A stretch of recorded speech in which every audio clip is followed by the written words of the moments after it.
aminareo ane ny fahasoavany. Ny salamo fa 7:1 manomboka amin'ny 7:7 hatramin'ny 400 no imbonantsika amin'ny fiderana. Salamo fa 7:1 7:7 hatramin'ny 400. Hitsangana ny voninahitra ny tompo isika. Hoy ny mpanao salamo: endre ny fitiavako ny lalanao, fisaintsainako mandrakarivo izany. Ny didinao mampahendry ahy mihoatra noho ny fahavaloko, satria ato amiko mandrakizay ireny. Endry noho ny mpampianatra rehetra aho, satria ny teny vavolombelonao no fisaintsainako. Endry noho ny antim-panahy, satria ny didinao no tandremako. Eny narovako ny tongotro tsy ho amin'izay lalan-dratsy, mba hitandremako ny teninao. Tsy mba miala amin'ny fitsipikao aho, fa ianao no mampianatra ahy. Endreny amamin'ny teninao raha andramako, mihoatra noho ny tantely atao ambavako azy. Ny didinao no azoko fahalalana, izany no ankalako ny lalam-pitaka rehetra. Amen. Izany tokoa no tononkira-panahy entinay manandratra fiderana sy mankasitraka anao Andriamanitro, ary mbola mitalao indray ny famindrampo sy ny famelan-keloka avy aminao izahay, raha mifanojo aminao ato an-tranonao amin'ity maraina vaovao ity. Eny avaozy miaraka amin'izao andro izao ny famindramponao aminay, mba tsy ho lana ritra izahay. Meo anay ny fanahy masina hampahatoky anay, fa voavela eloko izahay raha tonga eto, ary vonina hiteny aminay indray ianao amin'ny alalan'ny soratra masina izay hovakiana sy hotoriana aminay. Enganery tompo ho tafahorina tsara amin'ny finoana izahay, hitombo amin'ny famaliana ny antsonao. Amin'ny anaran'i Jesoa. Amen. Voalahatra amin'ny karatra mofinaina ho anjaran'ny fiangonana ny tiany ity ry havana ny Ezekela 2 manomboka eo amin'ny 1 hatramin'ny 7. Anaraka ny vakin'ny soratra masina amin'ny anaran'ny tompo isika. Ezekela 2. Ary hoy izy tamiko: ry zanak'olona mitsangana, fa hiteny aminao aho. Ary nisy fanahy tonga tato anatiko, raha niteny tamiko izy, ka nampitsangana ary reko zany izay niteny tamiko. Ary hoy izy tamiko: ry zanak'olona, maniraka anao aho amin'ny zanak'Israely aho, eny ho aminareo jentilisa-piodina izay efa niodina tamiko. Izy sy ny razany dia samy efa nanota tamiko avokoa mandraka androany. Ary ho any amin'ny zanaka mafiandrina sy madipo no anirahako anao, ary ianao anao aminy hoe: izao ny lazainy Jehovah Tompo. Ary na iaino izy na tsy iaino, fa taranaka maditra izy, dia ho fantany fa efa nisy mpaminany teo aminy. Ary ianao ry zanak'olona, aza matahotra azy, ary aza matahotra ny teniny, na dia voakasiky ny amiana sy ny tsiro azy ianao, ary na dia eo amin'ny maingo aza no hipetrahanao. Eny, aza matahotra ny fiteniny, ary aza mivadi-po no ny tarehany, fa taranaka maditra izy. Ary holazainao amin'ny any ny teniko, na iaino izy na tsy iaino, fa tena maditra izy. Fa ianao kosa ry zanak'olona, mianoza lazaiko aminao. Aza maditra tahaka izany taranaka maditra izany ianao, sokafo ny vavanao, ka hano izay ahafahako anao. Ary hitako fa indro nisy tanana nahinjitra tamiko, ary indro nisy horonan-tsary teny aminy, taratasy teny aminy, dia novelariny teo anatrehako izany, ary nisy soratra teo anatiny sy teo ivoany, ary fitomanina sy fidradradradrana sy loza no voasoratra tao. Amen. Ray masino, manamasinana ny famarinana, ny teninao no famarinana. Amen. Araka ny soramandry eo ambony amin'izao anjara mofinainantsika izao dia fiantsonana Ezekela mpaminany no eo anatrehantsika ry havana. Engane ny fanahin'ny tompo mbola hibitsika amintsika koa afantarantsika ny antson'Andriamanitra amintsika tahaka an'izay ny antsony an'i Ezekela. Ezekela dia mpaminany sady mpisorona. nantsona aminany teo amin'ireo zanak'Andriamanitra vahoakan'Andriamanitra avy any Joda babo tany Babilôna izy tsy hoe nantsona tany tanindrazana tany Jerosalema mba ilaza hafatra amin'ireo babo any Babilôna fa anisan'ireo babo tany Babilôna izy ary nantsony tokony ho 5 taona taorianany nitondrana ny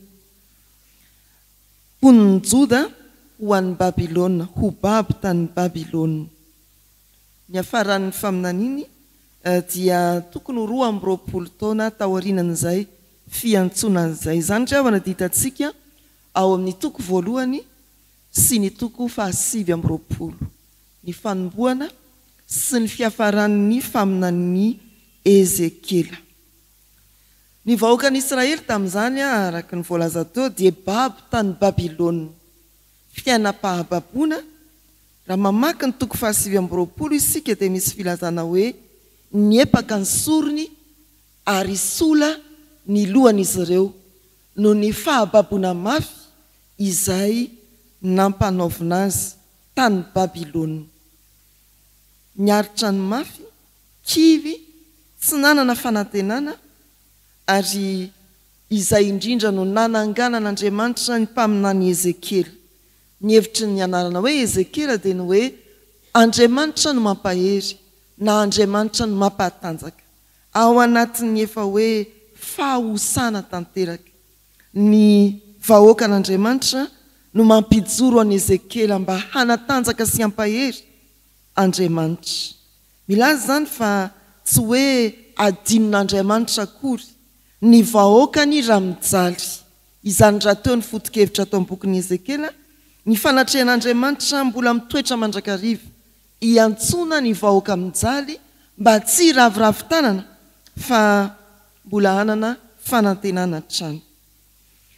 Raha izao anjara mofinainantsika izao ry havana dia misy dingana 3 ny fiantson'Andriamanitra any Ezekela. Dingana 3 fomba ny antson'Andriamanitra any Ezekela. Ny voalohany eo amin'ny andininy voalohany sy faharoa raha mamaky isika dia fananganana sy fanomezana erim-panahy. Eo amin'ny andininy faharoa indrindra dia hoy ny soratra masina manao hoe nisy fanahy tonga tao anatiko raha niteny tamiko Andriamanitra ka nampitsangana ary reko izay niteny tamiko. Fanahy tonga niteny Andriamanitra nampitsangana. Fananganana sy fanomezana erim-panahy. Mandehana mitsangana miantso an'i Ezekela hiarina sy hijoro. Anisan'ireo tao anatin'ny fahakiviana, anisan'ireo izay niaina tao anatin'ny mafy. Raha ilay toko 720 dia misy mihitsy hoe efa sola ny lohany niepaka ny sorony nefa tsy nandran-karama izy tamin'ny Nebokadnezary. Izany hoe na dia nanompo mafy ny fanjakana azy izy dia tsy nandray karama. Ireo mpiasa-panjakana angamba mbola mandray karama. Fa tamin'izany fotoana izany ny toe-javatra nisy. Niantso any Ezekela izay efa tao anatin'ny vahoaka isan'ny niaritra ny mafy sy tojo fahoriana Andriamanitra nampitsangana azy.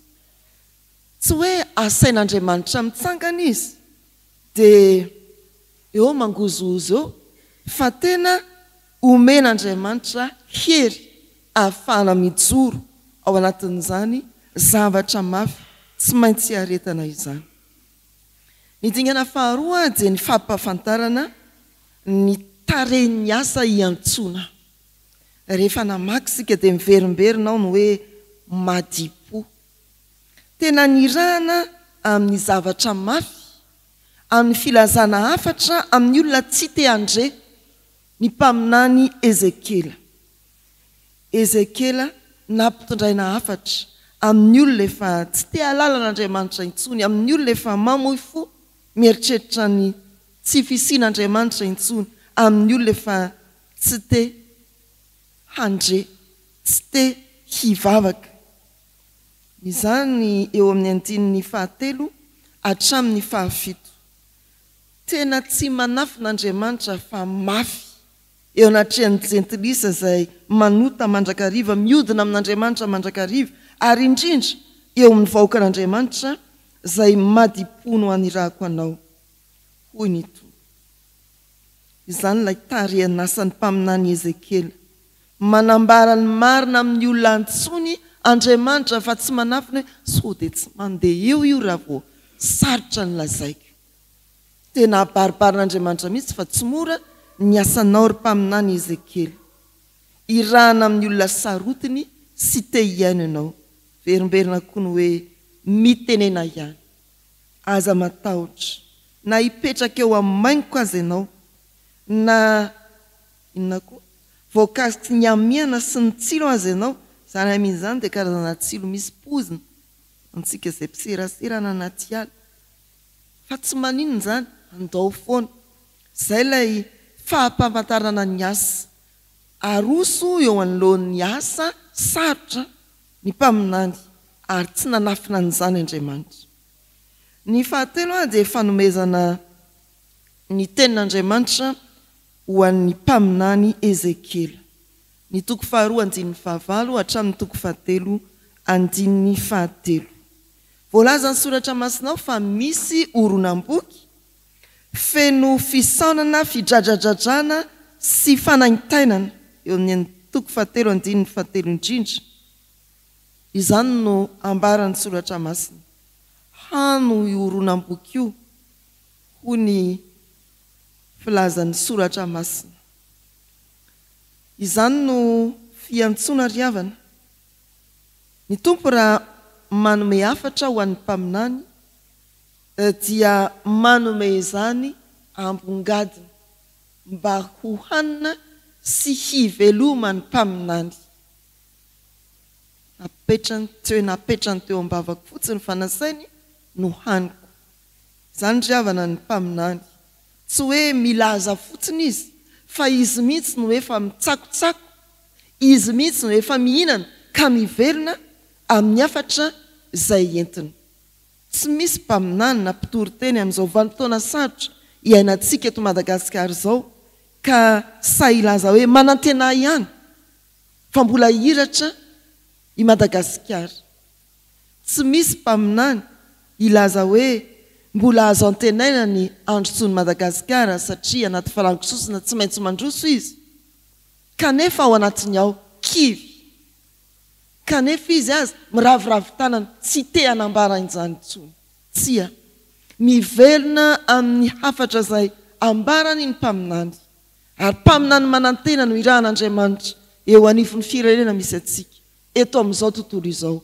mitaona atsika mba tsy ravoravo tanana tahaka izay afatra nampitondraina ny Ezekela tahaka ny Ezekela izay nihinana sy nivelona tamin'ny teny fanampanantenana no entiny riavana izay antso fampandiniantena ho antsika dia ny hoe miantso anao anangana sy hijoro Andriamanitra miantso anao Andriamanitra manangana anao mba hijoro izy na dia eo aza ny atao hoe faharesena sy tsy fanantenana eo amin'ny fiainanao eo amin'ny fiainany manodidina anao miantso izy tahaka ny antsoina ny Ezekela tany amin'ny Kebara hoy ny toko 7:1 hatramin'ny 7 tany Babilônia miantso anao tsy homenatry ny fahamarinana Andriamanitra na dia tsy te handreny amin'izany aza ny manodidina na dia manohitra sy maneso azy ny olona miantso anao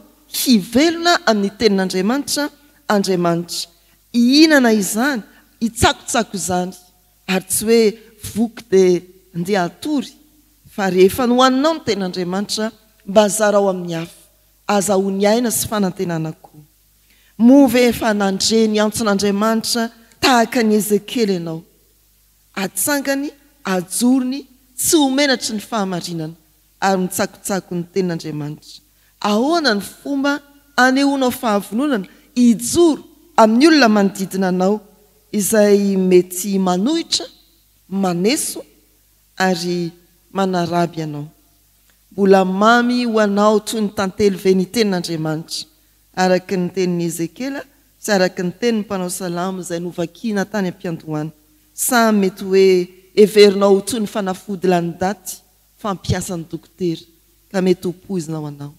Feritreritra zany ry havana manoloany ty antso nataon'Andriamanitra ho an'ny mpaminany Ezekela ity. Ny fahombiazantsika hampaminan'Andriamanitra izay ny fiangonana ankehitriny dia tsy hoe ny vahoaka miaina fa lay Andriamanitra tanjaka sy herintsika. Ezekela, Andriamanitra no mampahery. Ezekela, Andriamanitra no mampahatanjaka. Ireo loza sy fijaliana na olana samihafa mety manjoa antsika dia fanomanana antsika avokoa hiatrika amin'ny fanantenana ny ho avy ireny.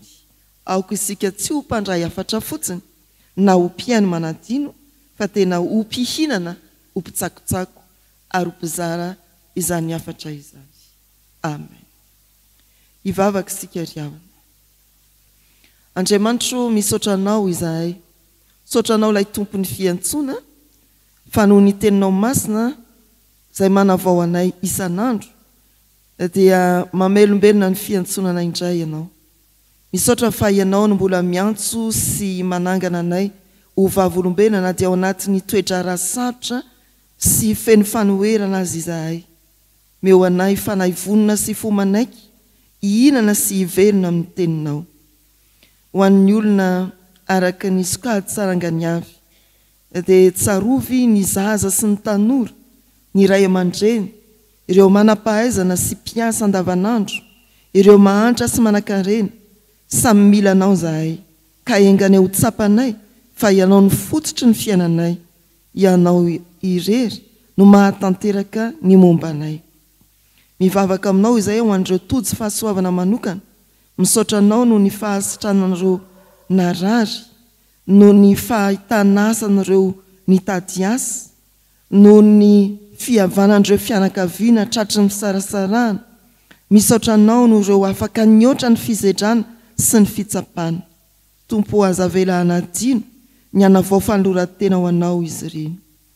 Mivavaka aminao izy ireo izahay ho an'ireo manana fikasana sy manao fanomboana eo amin'ny fiainany. Ankinina aminao ny fikasany, ny fanomboana amin'ny fianarana, ny amin'ny fanorena tokantrano, ny amin'ny fanomboana asa vaovao, ny amin'ny fanompoana vaovao. Meo herim-po, fahendreny sy fahazotoana izy ireny. Mivavaka izay ho an'ny fifandraisana eto amin'ity tanina ity.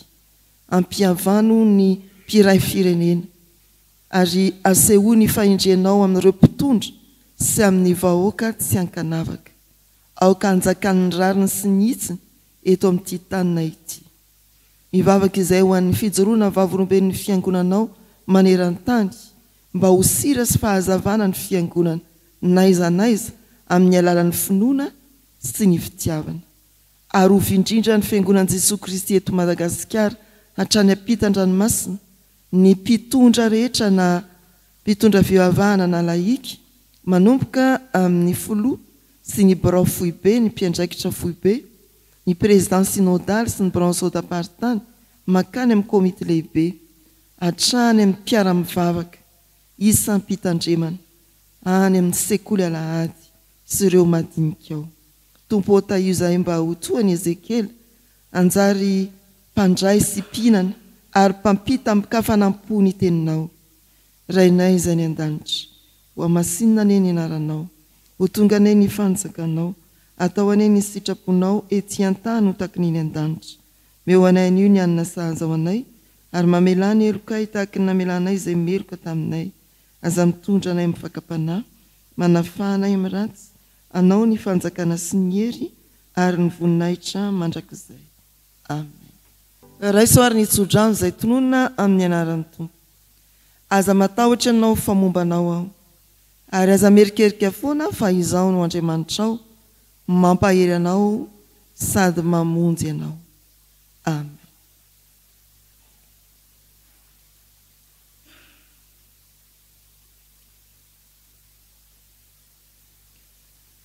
Ho an'Andriamanitra irery ihany ny voninahitra, amin'ny anaran'ny Ray sy ny Zanaka ary ny fanahy masina.